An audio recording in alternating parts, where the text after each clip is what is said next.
This is Alex Helmbrecht, the Sports Information Director at Chadron State College, and I'm sitting here this morning with Chadron State head football coach Jay Long. The Eagles had a successful 980-mile one-way trip to Silver City, New Mexico to face Western New Mexico. Came out with a 59-17 victory over the Mustangs. The Eagles really poured it on in the second half, scoring touchdowns on, I believe, 6 of 7 possessions. A record-setting day for the most part for the Eagles. Nathan Ross became the school's all-time leader in receiving touchdowns. He now has 23.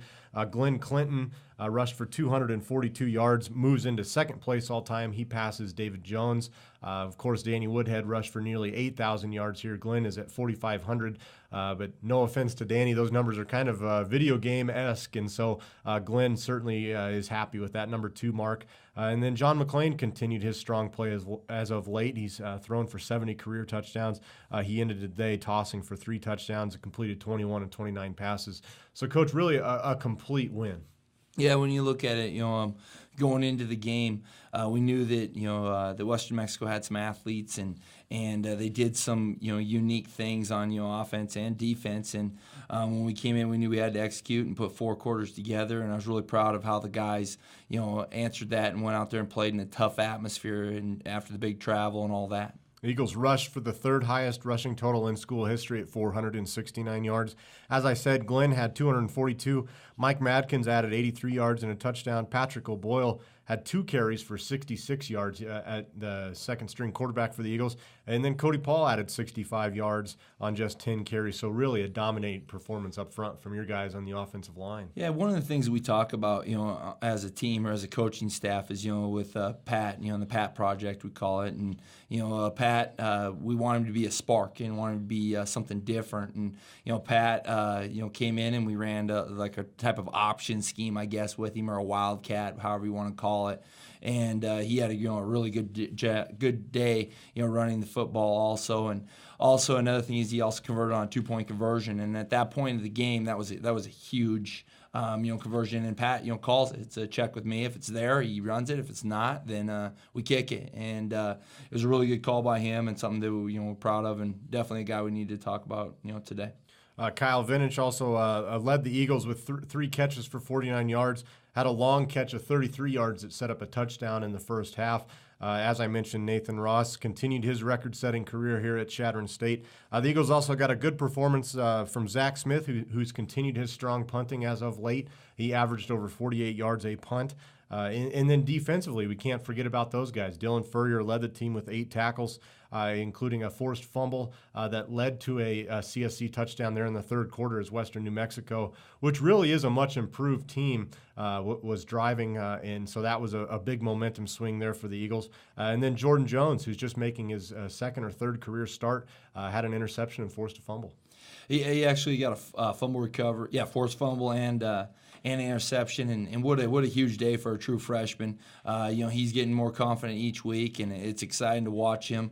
Another name that needs to be brought up, maybe doesn't show up as much on statistics, but Isaac Holscher went in for Bryant Miller, who got injured. I think it was the 3rd or 4th play of the game.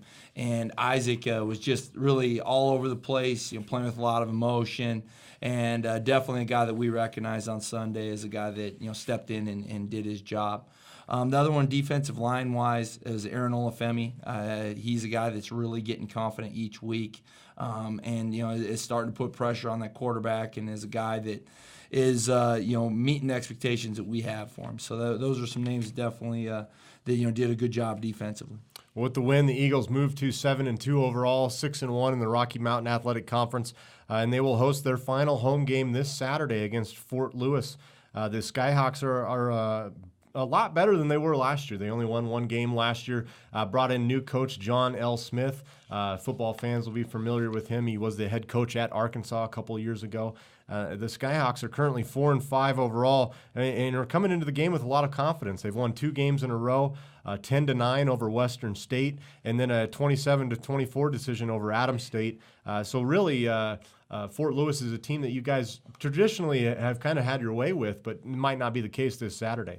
When you look at this team right here, last year I think they either won 1 or 1-0, And when they brought in the new coach, he brought in a lot of transfers with him, a lot of Division I transfers, a lot of junior college transfers. I think the final number is like 33 or 34 transfers.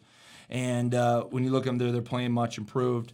Traditionally, they like to go 5 wide and chuck the ball all over. With the new coach, they now are focusing on the run a little bit more and some play action off of it. And they're a team that definitely can't be taken lightly, and we got to definitely go out there and put 4 quarters together and play our brand of football, our Eagle football. As is the case most often for Chadron State College and its football program, the Eagles are firmly entrenched in the playoff hunt.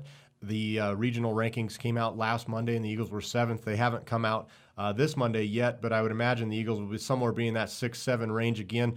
Coach, I know you probably get this question asked a lot, but what's it going to take to get into the playoffs to reach that top 6 spot?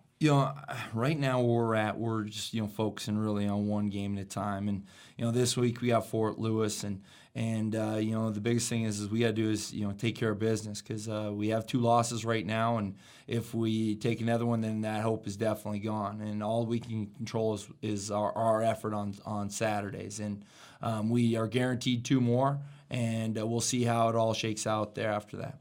Well, the Eagles will host Fort Lewis at noon on Saturday. It will be Senior Day it'll be the final home game for 15 seniors. And really, when looking at that class, you look at that class photo, there are some dudes on that team. Yeah, when you look at the senior class is a special class. And guys, every year, there's a group of seniors that leave, and it's always an emotional day the last time you play on Elliott Field.